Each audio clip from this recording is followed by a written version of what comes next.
Lisa Morgan walked through the front doors of the animal shelter on a sunny Saturday morning. She had been alone for 6 months now, ever since her husband left her. Her apartment felt too quiet, too empty. She thought maybe a pet would help. The shelter was huge. It stretched across many acres of land on the edge of the city. Inside there were rows and rows of glass rooms. Each room held a different alien creature. Some were small and cute. Others were large and colorful. The volunteers working there smiled at Lisa and tried to show her the popular ones. "This one sings beautiful songs," a young volunteer named Claire said, pointing to a fuzzy green creature. "And these two glow in the dark. They're very sweet," but Lisa barely looked at them. Something else had caught her attention. In the very back corner of the building, she saw a cage with warning signs all around it. The cage had thick walls. Inside sat a creature about the size of a house cat. Lisa walked closer. The creature had dark blue fur that seemed to eat the light around it. It had 6 eyes arranged in 2 rows across its face. All 6 eyes watched her carefully. Its tail was very long, longer than its whole body. At the end of the tail were clear crystal shapes that sparked with tiny purple lights. "What is that?" Lisa asked. Claire's smile disappeared. "That's a Catharix. We call him Subject 7K. He's been here for 8 months. Nobody wants him, why not?" Claire crossed her arms. "The Catharix fought against us in the war. They were our enemies. This one was found in a destroyed ship when he was young. We can't kill him because the law says we can't kill smart aliens. But nobody will adopt him either. He bites, he won't eat most food. And honestly, people think he's creepy." Lisa stared at the creature. All the other animals in the shelter came to the front of their cages when people walked by. They wanted attention. They wanted to be picked. But this one just sat there watching. It didn't try to look cute or friendly. "Does he have a name?" Lisa asked. "Just Subject 7K. His species doesn't use names like we do. They use smells or something to identify each other." "That's sad. Everyone should have a name." For the first time, the creature's ears moved. They had been flat against its head, but now they turned forward just a little bit. Claire shrugged. "Look, I have to tell you about all the risks if you're interested. But I really think you should pick one of the other animals. They're easier to take care of. They're friendly. People actually like them. This thing will just cause you problems." Lisa wasn't listening anymore. She watched the way the creature's tail had stopped moving. The crystals at the end were glowing softer now. Something about the way it sat there, separate from everything else, reminded her of herself. After her divorce, her friends had stopped calling. Her family didn't understand why she was so sad. She felt invisible. "I want to meet him," Lisa said. Claire's eyes went wide. "Are you serious? You'll have to sign a lot of papers. It will take at least an hour." "I'm serious." 2 hours later, Lisa sat in a special room. The walls were thick and strong. There was a window where Claire and another worker could watch from outside. 2 people brought the Catharix in using long poles with soft loops on the end. The creature didn't fight them, but its ears were flat again. All 6 eyes were narrow and angry-looking. They put the creature down on the far side of the room and left quickly. They locked the door behind them.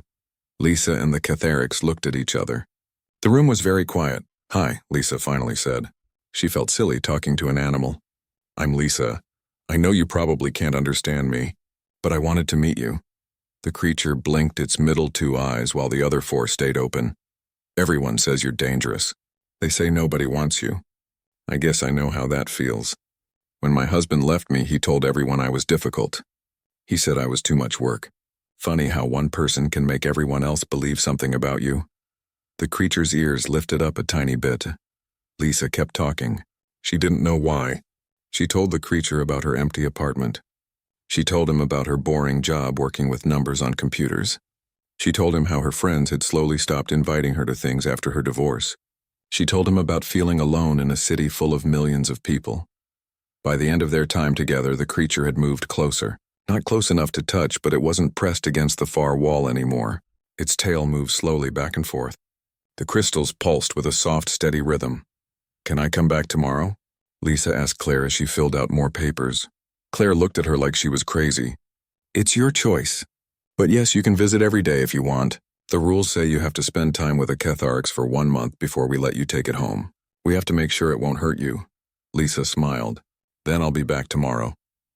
For the next 4 weeks, Lisa came to the shelter every day after work. She brought a folding chair and her tablet computer. She would sit in the meeting room and sometimes talk, sometimes just work while the Ketherics watched her. Little by little, the creature started to come closer. First, it would sit a few feet away. Then one day, it carefully sniffed her hand when she held it out. The moment its nose touched her skin, Lisa felt a strange tingling feeling all over. The creature's eyes opened wide. It jumped back quickly, its tail moving fast, but it didn't seem angry. It seemed surprised. "What was that?" Lisa whispered. The creature tilted its head and stared at her like it was seeing her for the first time. By the end of the month, the creature would curl up near her feet while she read. The shelter workers were confused. They had never seen it act this way with anyone. The animal doctor said it was safe for Lisa to take it home. "I still think you're making a mistake," Claire said as Lisa signed the last papers. "But I'll admit I've never seen him behave like this. Whatever you're doing seems to work." Lisa put the carrier in her car. The Ketherics looked at her through the mesh door with all 6 eyes. "I'm going to call you Midnight," she told him, "because your fur is dark like midnight. Is that okay?" The creature made a sound. It was low and vibrating, almost like a purr, but different. It wasn't angry or scared. "Midnight it is," Lisa said. She started the car. "Welcome home." She had no idea that this one simple choice would change everything. She had no idea that adopting this one hated creature would start something bigger than she could imagine. She just knew that she couldn't walk away from someone who needed her. She knew what it felt like to be unwanted, and she wouldn't let anyone else feel that way if she could help it. The drive home was quiet. Midnight stayed calm in his carrier. Lisa talked to him about her apartment, about the rules, about how they would figure things out together. She didn't know if he understood her words, but she hoped he understood her tone. She hoped he knew that things would be different now. He wasn't alone anymore, and neither was she. The first week with Midnight was hard. The Ketherics walked through every room in Lisa's apartment like a soldier checking for danger. He looked in every corner, every closet, every cabinet. He tested every window. He moved like he was making a map in his head. He wouldn't eat the food the shelter had given Lisa. She tried everything. She put out the special alien food pellets. She tried different kinds of meat. She tried fish. Nothing worked. Midnight would sniff the food and walk away. On the 5th day, Lisa sat on her kitchen floor feeling helpless. Midnight was on top of the refrigerator, watching her with all 6 eyes. "I don't know what you eat," she said. "The shelter said you barely ate there too. Please, Midnight. I'm trying to help you." The Ketheric stared at her for a long moment. Then he jumped down and landed softly on the floor. He walked to the refrigerator and sat in front of it. He looked back at Lisa. Lisa stood up and opened the refrigerator door. Midnight's nose started moving fast, smelling everything. When her hand passed by the eggs, he made a sharp chirping sound. "Eggs? You want eggs?" He chirped again, louder this time. Lisa cooked 2 eggs without any salt or butter. She put them in a bowl and set it on the floor. Midnight came close slowly, smelled them, and then ate them quickly. For the first time since she brought him home, his tail crystals turned from purple to a warm gold color. "Well," Lisa said, laughing, "at least we figured that out." Over the next few weeks, they found a routine. Lisa learned that Midnight liked eggs, certain types of fish, and sweet potatoes. Midnight learned when Lisa woke up and when she came home from work. He would wait by the door for her every evening. Lisa noticed that the crystals on his tail changed colors with his feelings. Gold meant he was happy. Purple meant he was calm. Red meant he was scared or angry. Blue-white meant he was thinking hard about something. But the real surprise came one night when Lisa was working late. She had been staring at her computer for over an hour. Her boss wanted her to find patterns in customer data. She had looked at the same spreadsheet so many times that the numbers were starting to blur together. Midnight, who usually slept on the couch when she worked, jumped onto her desk. He sat right on her keyboard. All 6 of his eyes were locked on her computer screen. "Come on, buddy," Lisa said gently. "I need to work." Midnight didn't move. Instead, he reached out with his tail and tapped the screen. He was pointing at a specific column of numbers. Lisa frowned. "What are you looking at?" Midnight tapped again, harder this time. Then he moved his tail to another column, then another. He was showing her something. He was showing her a pattern she had been missing. The customer buying habits in one column matched the seasonal changes in another column, but only when she looked at the location data in a third column. "No way," Lisa whispered. She ran the numbers the way Midnight had shown her. He was right. The pattern was there, clear as day. It was the answer she had been looking for all night. She stared at Midnight in shock. You understood that? You actually understood what I was looking at? Midnight's ears stood up tall. His tail glowed bright gold. From that night on, Lisa started testing her theory. She would leave puzzles on her tablet before bed. Logic games, pattern challenges. Every morning they were solved. Midnight was smart. Really smart. Maybe smarter than most people. Lisa started researching the Catharics online. Most of what she found was about the war. The articles called them cunning and dangerous. They said the Catharics were ruthless fighters. But buried deep in older articles, Lisa found hints of something different. Before the war, the Catharics had been known as problem solvers. They had been mediators between other species. They had been philosophers. One paper caught her attention. It was written by a scientist named Dr. Peter Kane. He suggested that the Catharics could share thoughts with other species through long-term bonding. It wasn't quite mind-reading, but something close to it. The paper was old, written before the war started. After the war, everyone seemed to forget about it. Lisa found Dr. Kane's email address. He was retired but still alive. She sent him a careful message describing what Midnight could do without giving away too much. He answered within hours. He wanted to video call her right away. Dr. Kane appeared on her screen. He was an old man with messy gray hair and sharp, bright eyes. Ms. Morgan, you said you have a Catharics that solves problems. How long have you had him? 2 months. I adopted him from a shelter. Nobody else wanted him. And he's solving puzzles? Understanding complex information? Yes, he helped me solve a work problem. He seems to understand patterns and connections. Things that need abstract thinking.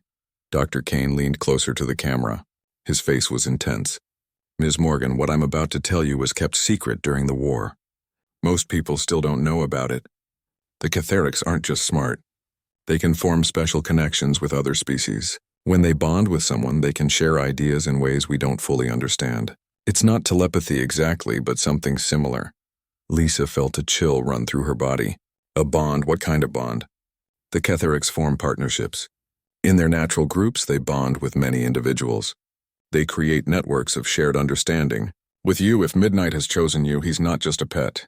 He's trying to communicate with you at a deep level. Why didn't the shelter tell me this? Dr. Kane laughed, but it sounded bitter. Because officially, the Catharics are classified as dangerous animals, not thinking beings. If the government admitted they were smart like people, we'd have to admit we fought a war against people, not monsters. We'd have to give them rights. It's easier to call them alien cats and pretend they're just clever pets. Lisa looked at Midnight, who was watching the screen carefully. So he's not a pet. He's a person. In every way that matters, yes. And Ms. Morgan, if he chose to bond with you, that's special. The Catharics are very picky. They only bond with people they respect and trust.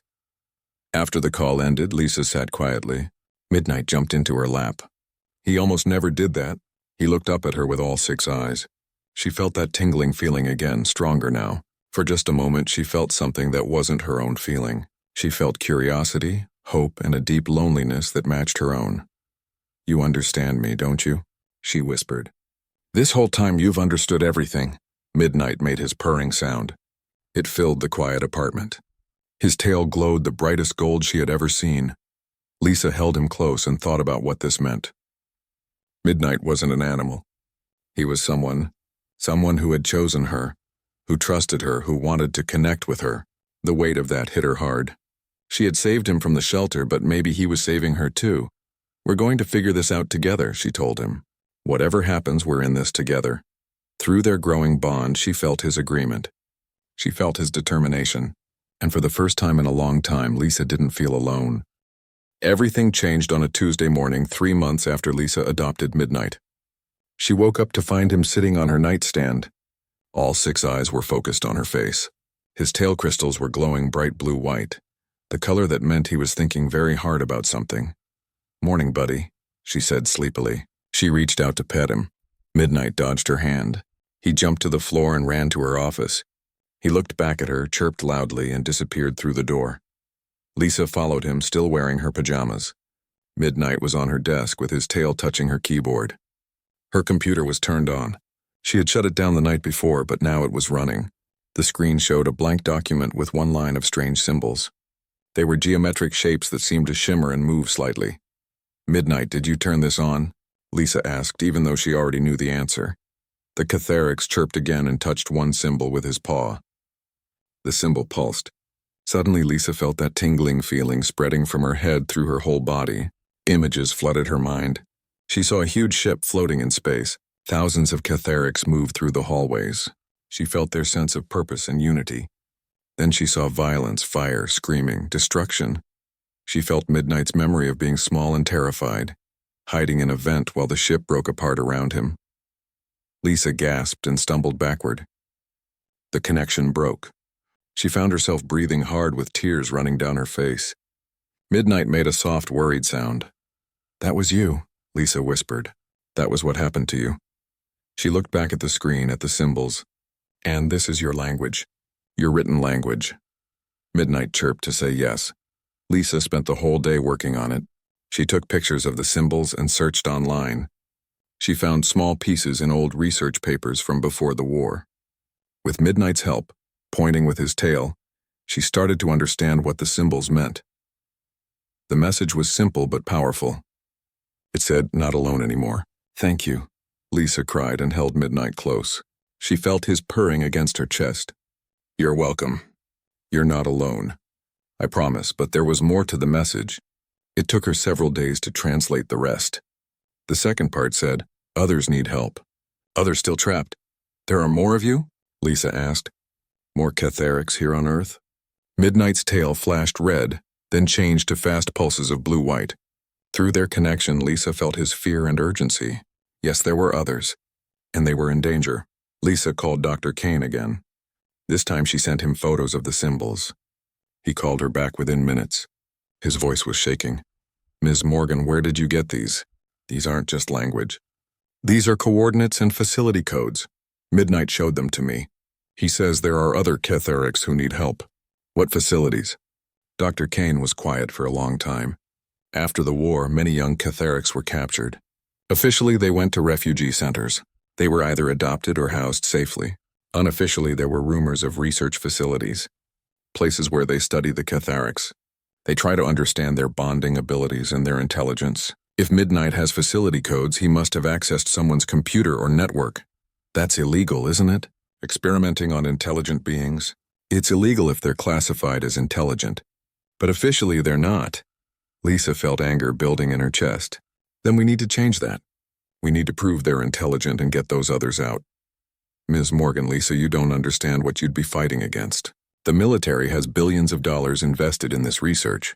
Admitting we were wrong about the Catharix would have huge political consequences. You're just one person." Lisa looked at Midnight. He was watching her with complete trust. "Then I'll find more people. There have to be others who adopted Catharix from shelters, others who know the truth." Over the next 2 weeks, Lisa worked harder than she ever had. She created a private online group. She posted careful messages in adoption forums and alien pet websites. "Has anyone else adopted a Catharix? Want to share experiences?" The responses came slowly at first, but they came. A man named Greg from Portland had adopted one named Shadow, who solved his number puzzles. A woman named Helen from Denver had one named Whisper, who seemed to know her feelings before she said them out loud. A couple in Boston, Jake and Monica, had adopted 2 siblings who worked together to open locked cabinets and arrange objects into meaningful patterns. Lisa organized a secret video call. 8 people appeared on her screen. Each one had a Catharix visible in the background or sitting on their lap. The creatures seemed amazed to see each other. "I think we've all realized the same thing," Lisa said. Her heart was pounding. "These aren't pets. They're people. And I think there are more of them being held in research facilities. I think we need to do something about it." Helen spoke first. "I'm a journalist. If we can gather proof, I can get it published. But we need real evidence, not just our word that our cats are smart." Greg nodded. "I work in computer security. If there are facilities, they'll have digital records. Give me those codes your Midnight found and I can start tracking them." Jake added, "Monica's a lawyer. If we're going to challenge the legal classification of the Catharix, we'll need legal arguments." Lisa felt hope growing in her chest. "So we're doing this?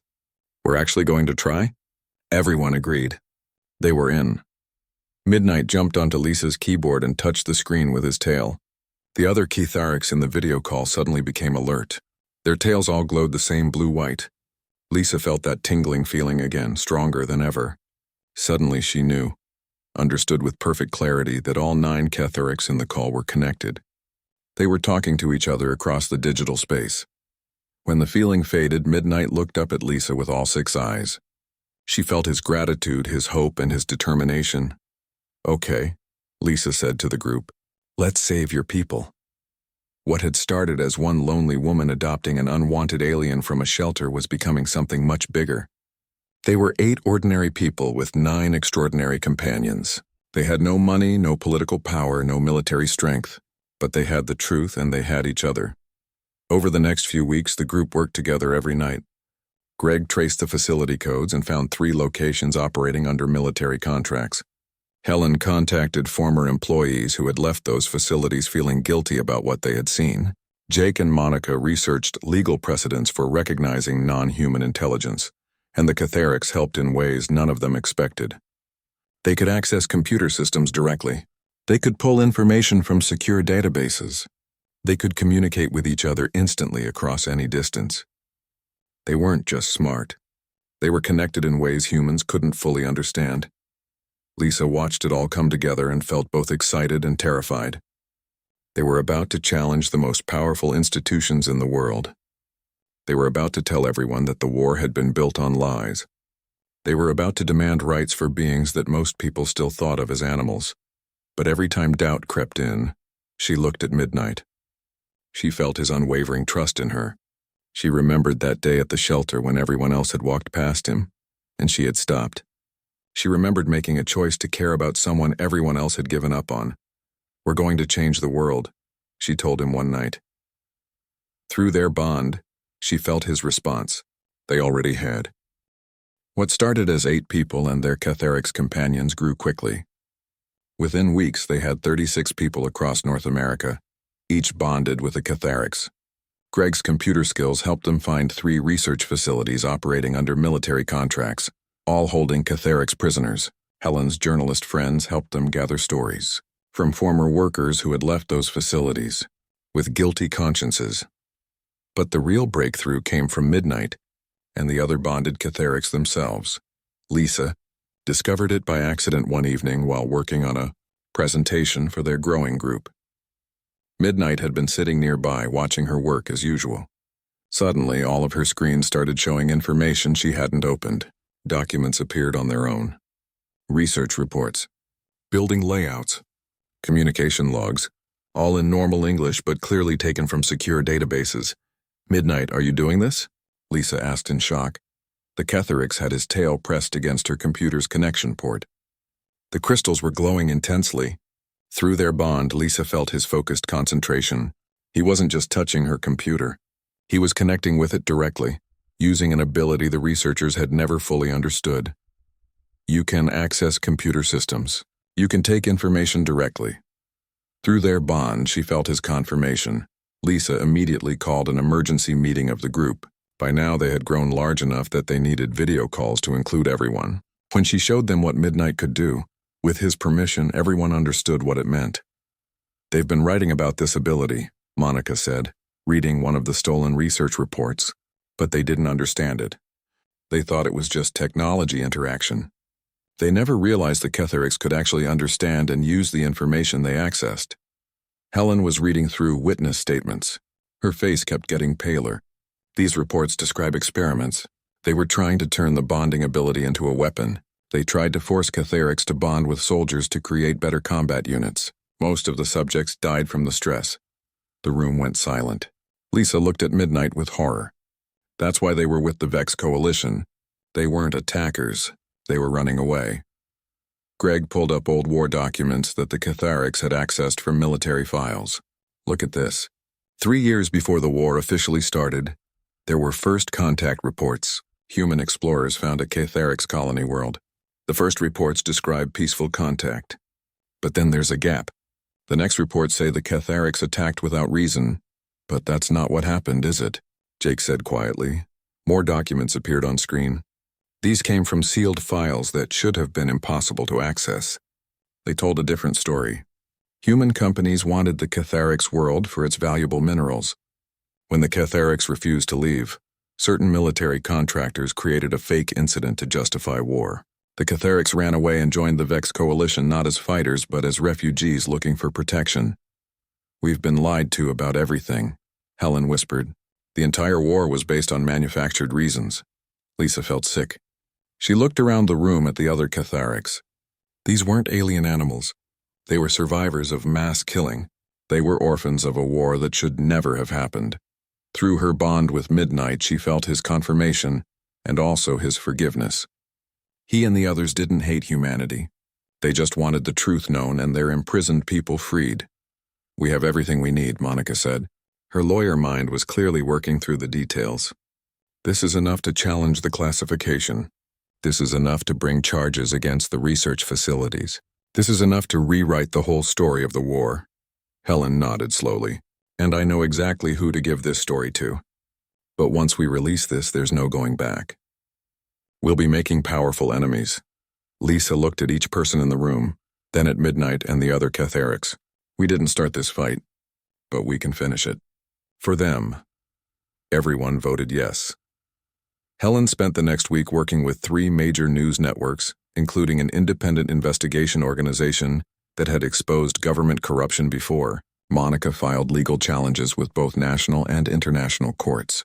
Greg made sure all the evidence was backed up in multiple secure locations that couldn't be erased. Then, on a Monday morning that people would later call the Revelation, the story broke across every major news platform at the same time.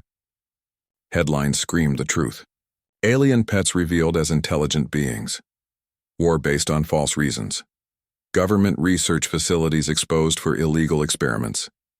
The Catharics themselves provided the most damaging evidence. In coordinated actions across the continent, bonded Catharics accessed news station computers during live broadcasts. They displayed documents directly on air while reporters watched in shock. They showed footage from the research facilities. They showed testimony from scientists who had written about their intelligence. They showed communication attempts the Catharics had made that were deliberately ignored or hidden.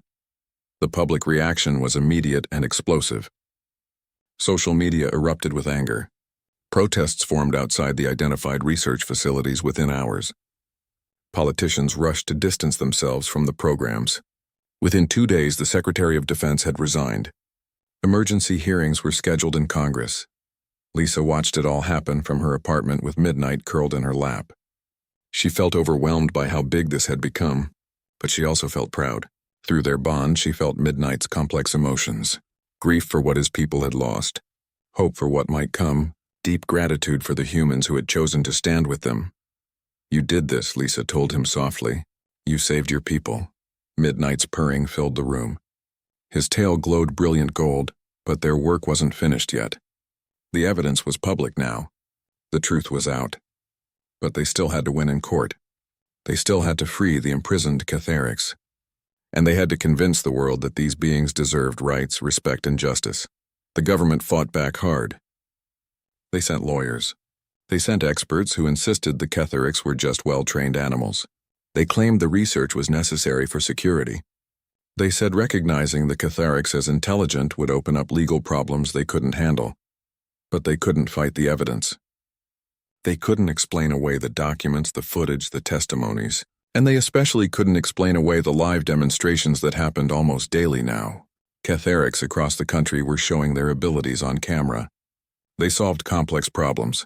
They communicated through their bonds with humans. They showed emotion, creativity, and understanding. The tide of public opinion shifted fast. People who had thought of the Catharics as creepy alien cats started seeing them as victims of injustice. Support groups formed. Protests grew larger. Politicians who defended the research facilities found themselves losing public support. 3 weeks after the revelation, the first research facility was shut down by court order. The others followed within days. The imprisoned Catharics would be freed, pending the final court decision on their legal status. Lisa and the rest of the group prepared for the biggest fight of all. The case that would determine whether the Catharics were legally recognized as intelligent beings. The case that would change everything. 3 months after the revelation, Lisa stood in a federal courtroom in Washington, D.C. Midnight was beside her in a special carrier designed for the trial. The courtroom was packed with reporters, government officials, scientists, and members of the growing movement supporting Catharic's rights. The case was called Coalition for Catharic's Rights versus the United States government. They were arguing for formal recognition of the Catharics as an intelligent species deserving full legal protections and rights. Monica was the lead lawyer, but the real stars of the trial were the Catharics themselves. One by one, bonded pairs came forward to testify. Lisa and Midnight went first. They demonstrated their communication through the translation system they had developed together. Lisa would think of a concept, and Midnight would display it on a screen using his direct computer connection ability. It proved their shared understanding. The government's lawyers argued that this was just trained behavior. They said it was elaborate tricks, nothing more. Their argument fell apart when Midnight accessed the courtroom's own computer system. He pulled up the questions the lawyers had prepared for cross-examination and answered them before they were even asked. The judge, a stern woman named Ruth Martinez, looked fascinated instead of angry about the security breach. "The witness seems to have known your questions in advance, counselor." People in the gallery laughed and whispered to each other. Dr. Kane testified as an expert witness. He presented decades of hidden research. Former facility workers came forward with stories of Catharic subjects who had tried to communicate, who had shown empathy and understanding, who had protected human workers during accidents at the facilities. The turning point came when the government presented their own expert. He was a military scientist named Dr. Charles Webb. He had been part of the original research programs. He was supposed to argue that the Catharics were dangerous and couldn't be trusted with full rights. Instead, he broke down on the witness stand. "I can't do this anymore," he said. His voice cracked with emotion. "I've spent 5 years watching these beings suffer. I've seen them mourn their dead. I've seen them try to comfort each other through the walls of their cages. I've watched young Catharics draw pictures of their families we destroyed. They're not animals. They never were. And I'm sorry. I'm so deeply sorry for what we've done." The courtroom went completely silent. Judge Martinez made her ruling 2 weeks later. Her decision was clear and strong. The Catharics were legally recognized as an intelligent species. All research facilities were to be shut down immediately. All Catharics held in government custody were to be released. Money would be paid as compensation, and formal diplomatic relations were to be established with any surviving Catharics populations in the galaxy. The day the research facilities opened their doors, Lisa was there with Midnight and the rest of the group. They expected fear and trauma, and there was plenty of that, but they also brought hope. The freed Catharics came out slowly, carefully. Many were injured or sick from their time in captivity. But when they saw Midnight and the other bonded Catharics, something amazing happened. The freed ones began to make that thrumming sound in unison. It created a vibration that filled the air like a chorus. Through her bond with Midnight, Lisa felt the emotional weight of it. Reunion, grief, joy, hope, all mixed together. Over the following months, the world adapted to its new reality. The Catharics weren't just granted rights. They became active participants in society. Their unique abilities to connect with technology and form bonds made them valuable in many fields: medicine, engineering, diplomacy, science. They contributed in ways no one had imagined. Lisa's apartment became a temporary shelter for freed Catharics who didn't have homes yet. Her living room was always full of dark blue forms, all communicating with each other in their complex way. She learned that Midnight had actually been someone important before the war. He had been a scholar and mediator.